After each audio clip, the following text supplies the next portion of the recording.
तो नमस्कार दोस्तों। और आज की क्लास में क्या पढ़ेंगे? राजस्थान के लोक देवताएं। लोक देवी आपने पढ़ ली थी और अब क्या पढ़ेंगे? राजस्थान के लोक देवता। तो लोक देवता परिभाषा क्या है कि साधारण समाज में क्या दिया हो, जन्म लिया हो, यानी साधारण समाज में क्या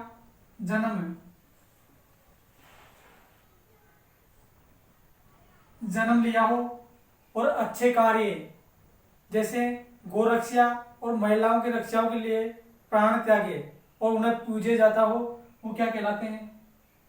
लोक देवता। अच्छे समाज में जन्म लेकर और अच्छे कार्य हेतु क्या प्राण त्यागे, वो क्या कहलाते हैं? लोक देवता कहलाते हैं। अच्छे कार्य कौन से? जैसे गोरक्षा और महिलाओं की रक्षा,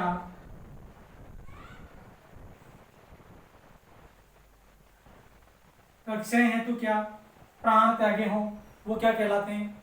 लोक देवता कहलाते हैं। क्या?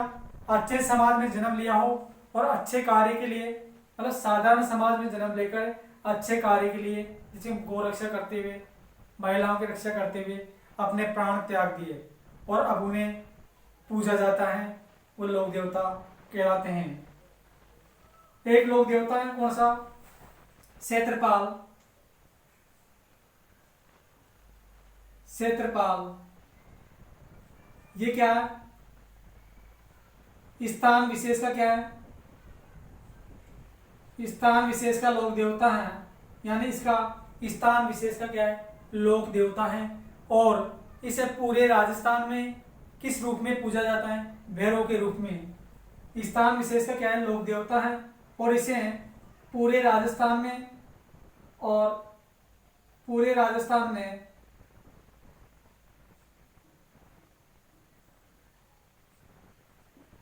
भैरव के रूप में पूजा जाता है। किस रूप में? भैरव के रूप में। ये भैरव है ना, भैरव भी कितने प्रकार के होते हैं? दो प्रकार के। एक होता है काला भैरव और दूसरा होता है क्या? गोरा भैरव। कितने प्रकार के? दो प्रकार के। कौन कौन से? एक तो होता है काला भैरव और इसे कहते हैं सबसे महान भैरव। ये काला भैरव है ना, सबसे श्रेष्ठ भैरव होता है और इसे महान भैरव कहते हैं। एक होता है गोरा भैरव। कौन सा? गोरा भैरव। तो ये है ना क्षेत्रपाल। इस क्षेत्रपाल के और प्रतिमाएं कितनी होती हैं? 3 प्रकार की प्रतिमाएं होती हैं। कितने प्रकार की प्रतिमाएं होती हैं? 3 प्रकार की प्रतिमाएं होती हैं। पहली कौन सी? सात्विक।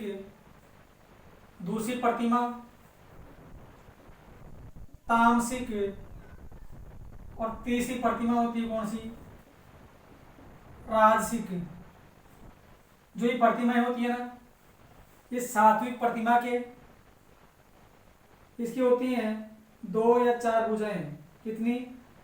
2 या 4 भुजाएं होती हैं। कौन सी प्रतिमा के? सात्विक प्रतिमा के। जो ये है ना तामसिक प्रतिमा, इस प्रतिमा के 6 भुजाएं होती हैं। कितनी? 6 भुजाएं होती हैं। और ये राजसिक है ना, ये राजसिक प्रतिमा के ये होती है क्या? अष्टभुजाएं। तो अष्टभुजाएं होती हैं कौन सी प्रतिमा? राजसिक प्रतिमा। तो इस क्षेत्रपाल की जो सबसे श्रेष्ठ प्रतिमा मानी जाती है, यानी सबसे शुभ मानी जाती है, सबसे ठीक कौन सी प्रतिमा मानी जाती है, वह भी देख लेते हैं। तो क्षेत्रपाल की जो सबसे श्रेष्ठ प्रतिमा मानी जाती है कौन सी? निर्वस्त्र हो और त्रिनेत्र हो, वो सबसे श्रेष्ठ प्रतिमा मानी जाती हैं। कौन सी? एक तो निर्वस्त्र प्लस कैसी हो? त्रिनेत्र हो। वो सबसे श्रेष्ठ मानी जाती हैं। तो जो राजस्थान में और राजस्थान में क्षेत्रफल के सर्वाधिक जो मंदिर मिले वो कहाँ मिले? डूंगरपुर में मिले। तो क्षेत्रफल के राजस्थान में सर्वाधिक मंदिर कहाँ है? डूंगरपुर में है। और क्षेत्रफल के सर्वाधिक मंदिर कहाँ? डूंगरपुर में है। तो राजस्थान में पूजे जाने वाले प्रमुख क्या क्षेत्रफल कौन कौन से? मामाजी और वीर बाबजी और एक है सती जी। कौन सा? सती जी।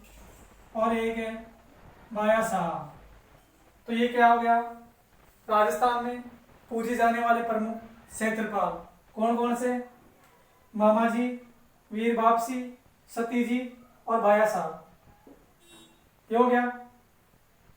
इसके बाद क्षेत्रफल से एक शब्द निकला है, कौन सा? खेतला जी। तो मारवाड़ में एक कहावत चलती है क्या कि आधे में देवी देवता आधे में खेतला जी। तो ये क्षेत्रफल है ना, क्षेत्रफल।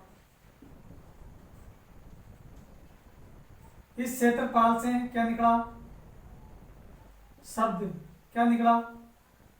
खेतला जी। ये खेतला जी है ना। तो इसके संबंध में क्या एक मारवाड़ में कहावत चलती है,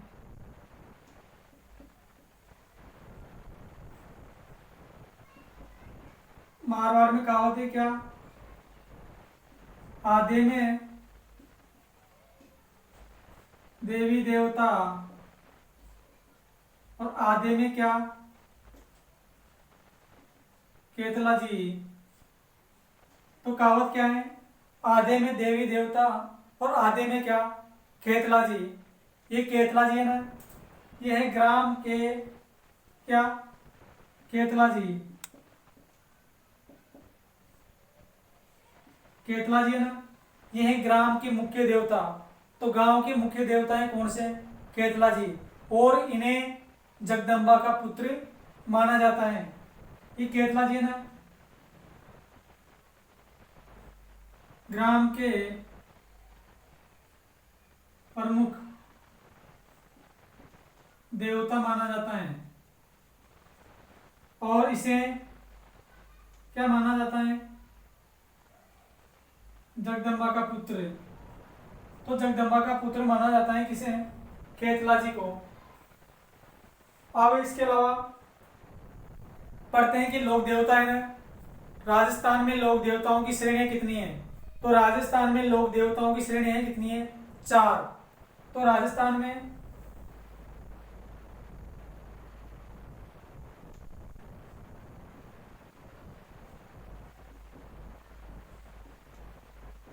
चार श्रेणियां। कितनी श्रेणियां हैं? 4 श्रेणियां हैं। तो पहली श्रेणी कौन सी? जुझार। ये जुझार श्रेणी है ना, इसमें वो लोग देवता आते हैं जिन्हें गौ रक्षा हुए करते हुए क्या अपने प्राण त्यागे। इसमें आते हैं क्या? गौ रक्षा करते हुए क्या प्राण त्यागे। दूसरी श्रेणी कौन सी? खवी। खवी श्रेणी के अंदर वो आते हैं जो पितृ पूजा में ख्याति प्राप्त लोक देवता किसमें आते हैं? खवी श्रेणी में आते हैं। पितृ पूजा में क्या ख्याति प्राप्त। पितृ पूजा कौन होती है? क्या होती है? पितृ क्या होते हैं? पितृ वो होते हैं, पितृ का अर्थ ही क्या होता है? पूर्वज। तो यानी किसी व्यक्ति की मृत्यु होती है और वो मोक्ष प्राप्त नहीं कर पाता तो वह क्या पितृ बनते हैं। इसीलिए हिंदू धर्म में क्या पितृ पूजा का प्रचलन है। तो अपने राजस्थान में एक जिला, और वो जिला कौन सा? डूंगरपुर है।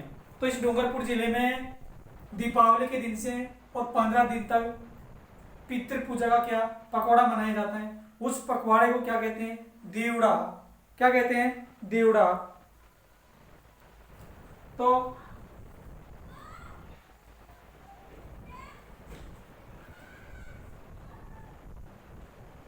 दीपावली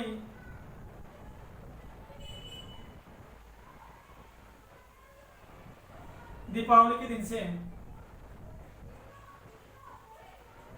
से और 15 दिन तक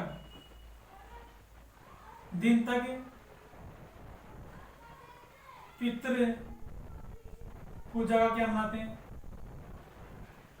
पकवाड़ा। इसे दीवड़ा कहते हैं। क्या कहते हैं? दीवड़ा कहते हैं। और कहाँ मनाते हैं? डूंगरपुर में।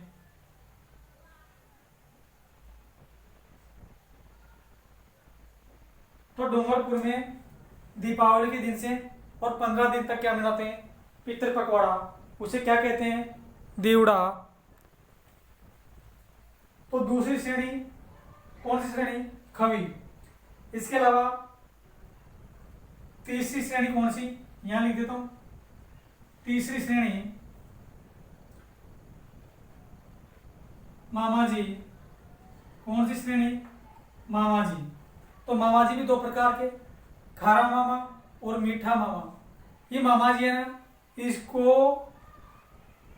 जो मिट्टी की जो मूर्तियां बनती हैं घोड़े की, तो मिट्टी की घोड़े की मूर्तियां क्या इसको अर्पित की जाती हैं। यानी घोड़े से जो मिट्टी की घोड़े की प्रतिमा बनी हुई है वो इसे मामा जी के देवी देवता जो चबूतरा होता है वहां इसकी चढ़ाई जाती है।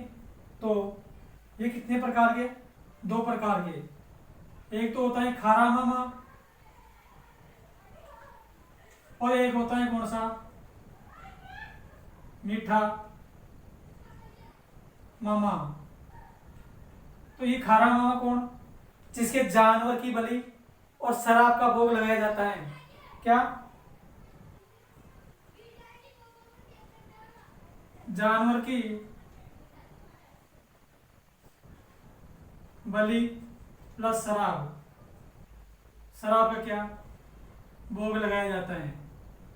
और मीठा मामा के साधारण भोग। तो साधारण भोग लगाया जाता है किसके? मीठा मामा के। तो इसके बाद अब आगे पढ़ेंगे कि राजस्थान में पंचपीर वो लोग देवता होते हैं जिन्हें हिंदू मुस्लिम व अन्य धर्मों में समान रूप से पूजे जाते हैं। वो क्या कहलाते हैं? पंचपीर कहलाते हैं। जो अब पढ़ेंगे कौन सी क्लास में? अगली क्लास में पढ़ेंगे क्या राजस्थान के लोक देवता, जो इस सामान्य बात थी मैंने ये आपको बता दी है। और अब राजस्थान के जो इम्पोर्टेंट लोक देवता हैं वो बहुत अच्छे तरीके से पढ़ेंगे और आप लगातार पढ़ते रहिए, नोट्स बनाते रहिए। और आपको मैं पूरा मैटर देने की कोशिश कर रहा हूँ, जितना मेरे से लगेगा पूरा देने की कोशिश करूँगा। और आप इसका बढ़िया से पढ़ें और नोट्स बनाइए और उसको रिपीट करते रहिए। और अब आगे की क्लास आगे है, जब तक के लिए मैं इस क्लास से विदा होना चाह रहा हूँ। जय हिंद, जय भारत।